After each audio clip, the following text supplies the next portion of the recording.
کئی T V shows میں یہ 3 دن سے سلسلہ چلتا رہا, سوال پوچھے جاتا رہا, کوئی کلیئر جواب نہیں آیا. آج بھی جو ان کی ملاقات ہوئی اس میں بھی انہوں نے کہا کہ جی ہمارے معاملات وزیر اعلیٰ پنجاب سے طے پا گئے ہیں اور ہمیں بجٹ بھی دیا جائے گا, ہمیں تمام معاملات میں شامل بھی رکھا جائے گا. عثمان بزدار صاحب نے ہمیں کہہ دیا کہ میرے دروازے پہلے بھی کھلے ہیں. بھائی عثمان بزدار کے دروازے تو پہلے بھی کھلے تھے اور وہ 3 سالوں سے کھلے ہیں. وہ کوئی مطلب ان کو کم از کم ان کا یہ کریڈٹ تو ہے نا کہ ان کے دروازے ہر ایک کے لیے کھلے ہوتے ہیں, تو آپ پہلے بھی جا سکتے تھے. تو مطلب یہ سب ڈرامہ کرنے کی آخر کیا ضرورت پیش آئی تھی, ایک 3 گروپ بنانے کی, تو اب پھر دوبارہ سے معاملات کو سیٹل ڈاؤن کرنے کی. تو اس سب پر بات کرنے کے لیے مجھے جوائن کیا ہے سینئر تجزیہ جناب لیفٹیننٹ جنرل ریٹائرڈ امجد شعیب صاحب نے. جنرل صاحب بہت شکریہ وقت دینے کے لیے. سینئر صحافی اور سینئر تجزیہ کار, سینئر اینکر پرسن امیر عباس صاحب نے جوائن کیا. امیر صاحب بہت شکریہ وقت دینے کے لیے. افتخار احمد صاحب مجھے ٹیلی فون کال پہ جوائن کریں گے. افتخار صاحب بہت شکریہ سر, آپ کی آواز ہوا کے دوش پہ ہوگی لیکن فوٹو ہم نہیں دیکھ سکیں گے, تصویر آئے گی صرف, ویڈیو نہیں دیکھ سکیں گے سر. آپ کا بھی بہت شکریہ وقت دینے کے لیے. جنرل امجد شعیب صاحب, سر آپ سے میں شروع کرنا چاہوں گا. کیا اچھا جنرل صاحب اور افتخار صاحب سے اجازت دیتے ہوئے امیر صاحب آپ کی طرف آ رہا ہوں. سب سے پہلے تو یہ میں خیر مقدم تو کرتا ہوں لیکن مجھے لگتا ہے کہ خیر مقدم کرتے ہوئے مجھے خود شرمندگی ہو رہی ہے کہ فلسطین میں جو مارے گئے ان کے قاتلوں کا احتساب کب ہوگا, جنہوں نے گھر گرا دیے ان ظالموں کا احتساب کب ہوگا, جنہوں نے فلسطین کی زمین ہڑپ لی ان جابروں کا, دہشت گردوں کا احتساب کب ہوگا سر؟ Over to you. بالکل آپ نے صحیح عکاسی کی ہے عدنان. دیکھیں یہ جو سیز فائر ہے نا, اس سیز فائر کو اگر میں اپنے لفظوں میں کہوں تو یہ ہے مائی باپ. یہ پوری امت مسلمہ ہاتھ جوڑ کے کہہ رہی ہے مائی باپ ہمارے بچے نہ مارو, مائی باپ ہماری عورتوں کی عصمت دری نہ کرو, مائی باپ ہماری عمارتوں کو زمیں بوس نہ کرو. میں اگر پچھلی صدی کی بات نہ کروں اور میں اسی 21ویں صدی کی بات کروں تو جو ہم نے منظر پچھلے 11 دن سے دیکھا ہے, کیا یہ پہلی بار ہوا ہے جو سیز فائر پر یہاں ڈھول بج رہے ہیں؟ شرم نہیں آتی یہ دنیا کے 1.5 ارب مسلمانوں کو اور ان کے اسلام کے ٹھیکیداروں کو؟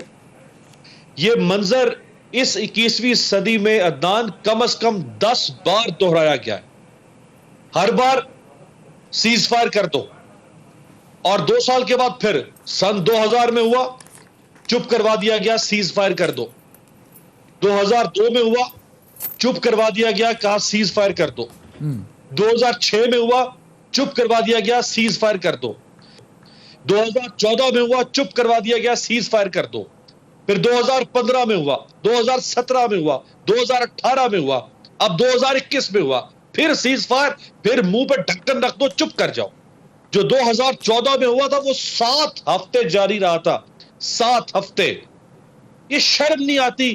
آپ بھاؤ تاؤ کر رہے ہیں ان لاشوں کے ساتھ, آپ بھاؤ تاؤ کر رہے ہیں, ان کی زندگیاں برباد, معاشرت برباد, معیشت برباد, نفسیات برباد. کچھ چھوڑا ہے فلسطین کے اور فلسطینیوں کے پلے اسرائیل نے, اور سیز فائر ہو گیا.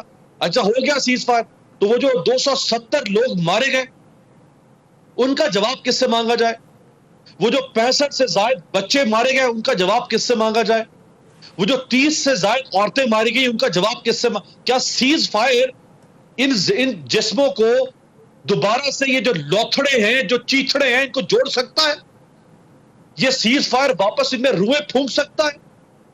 وہ ان زمیں بوس عمارتوں کو دوبارہ سے اٹھا کے آباد کر سکتا ہے سیز فائر؟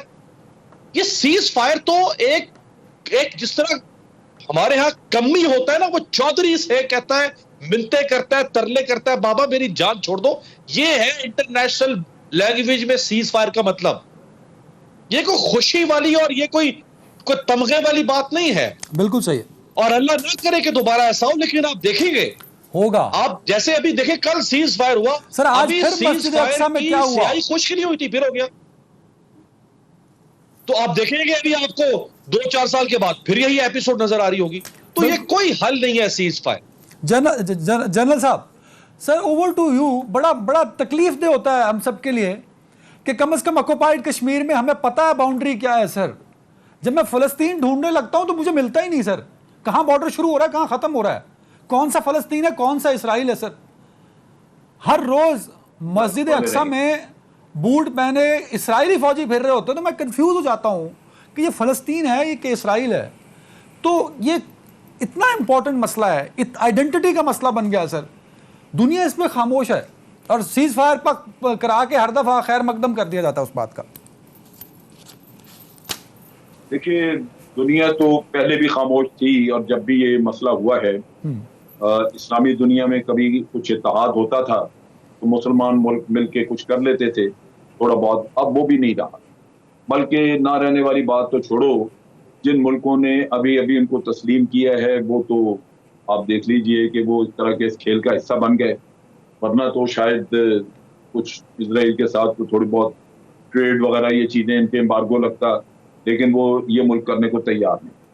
اب چیز یہ ہے کہ یہ جو سیز فائر ہے یہ بھی ڈیمانڈ ہمارے ملکوں کی تھی, اور اس کی وجہ بنیادی یہی تھی کہ جیسے جیسے یہ جنگ چل رہی ہے نقصان پڑ رہا ہے, اور ان بیچاری جو فلسطینی ہیں ان کی مزریز میں اضافہ, ان کی بلڈنگیں بھی زیادہ گر گئیں, ان کے لوگ بھی مارے گئے, اور 1 لاکھ سے زیادہ لوگ جو ہیں بے گھر ہو گئے, اور جاری رہے تو مزید بے گھر ہو جائیں گے. تو پرسان حال تو کوئی نہیں, لہٰذا یہی ہے کہ جو ہو گیا کم از کم اس کو تو وہاں مزید نقصان سے روکا جائے. لیکن اس میں جو میں بڑی زبردست ایک چیز دیکھتا ہوں وہ ہے کہ یہ جو اسرائیل ہے یہ اتنی جلدی سیز فائر پہ مانا کیسے. یہ وہ نقطہ ہے جو سمجھنے کا ہے. مصر نے یہ درمیان میں آپ کہہ لیجئے کہ کوئی انڈرسٹینڈنگ کریٹ کی. مصر کی کیا بساط ہے, مصر کی کون سی طاقت ہے کہ وہ جا کے اسرائیل کے اوپر حاوی ہو جائے اور اس کو کہے کہ جی آپ نے یہ سیز فائر کرنی ہے. اصل چیز یہ ہے کہ اسرائیل کو بڑا اعتماد تھا اپنے آئرن ڈوم کے اوپر. وہ کسی حد تک آئرن ڈوم جو ہے وہ چونکہ بریچ ہو گیا اور کچھ نہ کچھ نقصان ان کو بھی اٹھانا پڑا, ان کی بھی بلڈنگیں گری ہیں, تو ان کو بھی یہ سوچ آئی ہے تھوڑی سی کہ یہ وقت کے ساتھ ان کا بھی نقصان بڑھ سکتا ہے, ورنہ وہ کبھی سیز فائر نہ کرتے. کیونکہ وہ جو انہوں نے نیتن یاہو نے تقریر کی تھی اور جو اس نے کہا تھا جی اب ہم ان کو فلسطینیوں کو دھکیل کے لے جائیں گے اگلے ساحل تک, یہ اپنے لیے جگہ ڈھونڈتے رہیں گے, ہم اپنے نئے بارڈرز بنا دیں گے. اور انہوں نے وارننگ دی, انہوں نے کہا جی ہم حماس کو بتا رہے ہیں کہ جو علاقے آپ کے ہاتھ سے نکل گئے وہ پرماننٹلی نکل جائیں گے. لیکن آپ دیکھیں کہ انہوں نے یہ کرتب کرنے کی بجائے سیز فائر مان لی, اور اس کی بنیادی وجہ یہی ہے کہ ان کا بے شک شاید جانی نقصان تو ان کا معمولی ہوا, 12-13 آدمی ان کے مارے گئے, لوگ مارے گئے, 12 لوگ سر, لیکن ان کے ہاں ان کی ایک ریفائنری جل گئی ہے, ان کا ٹرانسپورٹ کا بہت بڑا ایک آپ کہہ لیجیے کہ ایک بیڑا وہ جل گیا ہے, ان کی بلڈنگیں بھی تباہ ہوئی ہیں کچھ. تو ایسا نہیں ہے. تو یہ سیز فائر جنرل صاحب اس کو ذرا تصحیح کر دیجیے گا, جو سیز فائر ہوا ہے یہ مسلم امہ کی سفارتی کامیابیوں کا نتیجہ نہیں ہے؟ میرا خیال ہے کہ نہیں. ہم نے دیکھیں ابھی تک بحث مباحثہ تقریریں چلی رہی تھیں اور مصر نے ادھر سیز فائر کروا لی. یہ کیسے ہو گیا؟ نہ سلامتی کونسل سے کوئی ریزولوشن آئی, نہ جنرل اسمبلی کی ابھی آئی کوئی.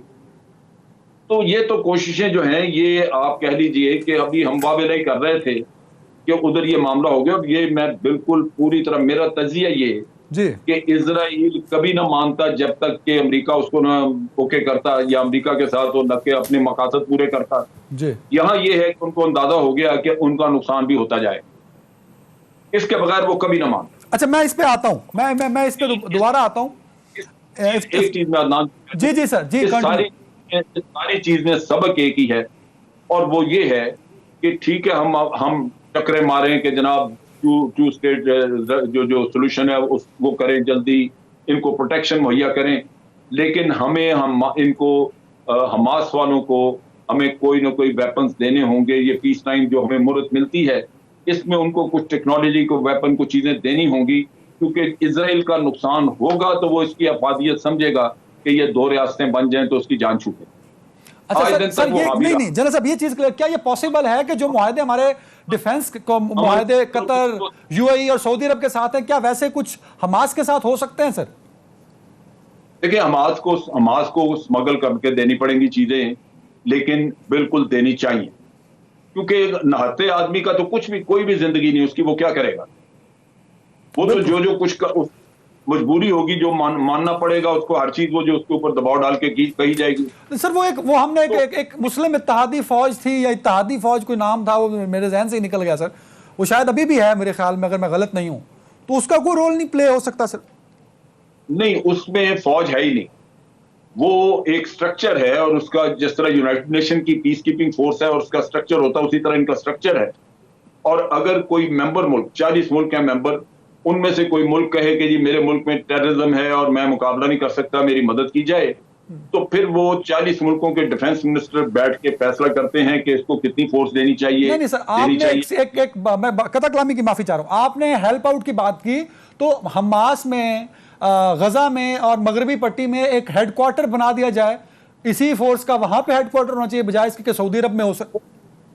ان کے پاس ہیڈ کوارٹر اس فورس کا تو نہیں بن سکتا, کیونکہ یہ ممبر بھی نہیں ہے, اور یہ اس فورس کو ممبر اگر بنا بھی دیا جائے تو فورس نہیں ہے. فورس تو وہ اس وقت ان ملکوں سے مانگی جائے گی جب یہ طے ہو جائے گا کہ ہاں جی اس کی مدد کرنی. مطلب اس اسلامی اتحادی فوج جو ہے وہ فوج کے لفظ پھر ہٹا دینا چاہیے اس سے. فوج ہے ہی نہیں, فوج کا لفظ وغیرہ کوئی نہیں. اچھا نہیں, وہ صرف اسلامی اتحاد ہے.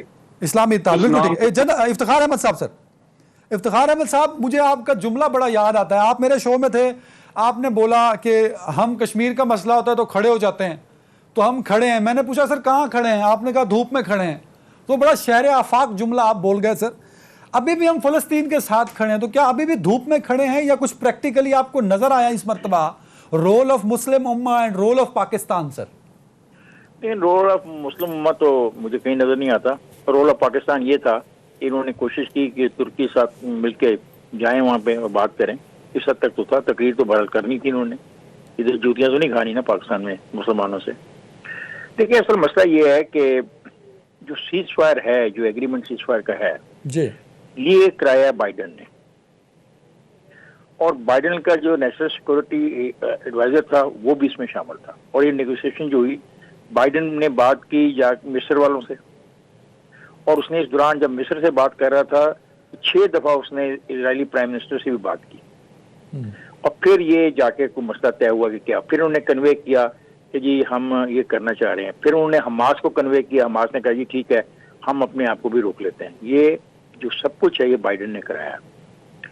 اس نے اپنا سیسی کو بھی کال کی. پھر ایجپٹ نے کہا جی کہ ٹھیک ہے, میں, حالانکہ ایجپٹ کو اگر مسلمان ملکوں کی بات کرتے ہیں تو ایجپٹ کو رستہ دے دینا چاہیے تھا, اور دے دینا چاہیے, اور وہ کبھی رستہ نہیں دے رہا. ہمیں اس سے احساس ہونا چاہیے کہ ہم کچھ بھی نہیں ہیں, ایسے ہی ہیں, بس نام لیتے جائیں جو مرضی کریں. افتخار صاحب دو سوال ہیں میرے پاس آپ کے لیے. ایک تو جو انٹرنیشنل میڈیا کا رول تھا, ذرا اس پہ بھی کامنٹ کیجیے گا. دوسرا, فلسطین کے پاس اپنی کوئی ٹرینڈ یا باقاعدہ فوج نہیں ہے, تو کیا مسلم دنیا کو اس کانٹیکسٹ میں فلسطین کی ہیلپ آؤٹ نہیں کرنی چاہیے, جس کا اشارہ جنرل صاحب بھی دے رہے تھے سر؟ یار دوست, یہ فلسطینیوں کو تباہ کرنے میں مسلمانوں کا جتنا رول ہے 1948 سے تم شروع ہو دو, اسٹڈی کرنا شروع کر دو. یہ مامے بن کے بیٹھ گئے, فلسطین کے نمائندے بن گئے. فلسطین کی نمائندگی کہیں بھی نہیں ہوتی تھی جب بھی انٹرنیشنل کوئی ڈائلاگ یا کوئی بات ہوتی تھی. یہی مامے بنے ہوتے ہیں مصر والے, ٹھیک. انہوں نے سارے معاملات طے کیے, اور انہوں نے شروع میں غالباً وہ ماننے کو تیار تھے اسرائیلی 1948 کے بعد کہ ہم اتنا حصہ دینے کو تیار ہیں, اتنا وہ لے لیں لینڈ. یہ ہمارے جو یہ مسلمان دوست ہیں نا, جو ان کے بیاہ پر ڈائلاگ کرتے رہے, مذاکرہ کرتے رہے, انہوں نے اس معاملے کو یہاں تک تباہ کیا ہے. اور اب جو بیچارے مسلمان ہیں اور جو فلسطینی ہیں وہ محلوں میں رہ رہے ہیں, اور ایک محلے سے دوسرے محلے کا تعلق بھی کوئی نہیں ہے, ایک محلے اور دوسرے محلے کے درمیان دیواریں کھڑی ہیں. یہ چھوڑیں اس بحث کو. ایک بار جو ہم بہت کہہ رہے ہیں اور ہمیں سمجھنی چاہیے کہ ٹھیک ہے, ان کے جو پٹاخے تھے ان پٹاخوں نے واقعی ان کو ڈسٹرب کیا ہے. یہ حقیقت اب سامنے احساس آ رہی ہے, کیونکہ ان پٹاخوں نے جو انہوں نے ایک سسٹم بنایا ہوا تھا اس کو ڈیفیٹ تو آپ نہیں کہہ سکتے, لیکن اس کو اتنا کمزور کر دیا ہے کہ اب امریکہ اس سسٹم میں بہتری کے لیے آپ دیکھیے گا کہ اسرائیل کے ساتھ آج کل میں کوئی نہ کوئی پارلز کرے گا.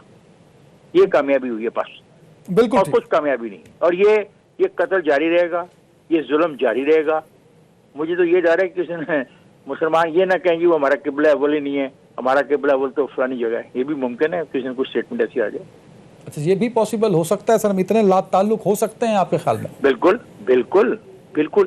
یار ہمیں اپنے پاکستان کو دیکھ لو, کیا ہم نے کیا ہمارے جگہ. اچھا یار وہاں پر میڈرڈ میں لوگ رہے, اپنا برطانیہ میں لوگ رہے, لندن میں, انہوں نے جلوس سے نکال لیا نا یار. نہیں سر, آج نکلے ہیں افتخار صاحب, آج پورے پاکستان میں نکلے ہیں سر. Please please please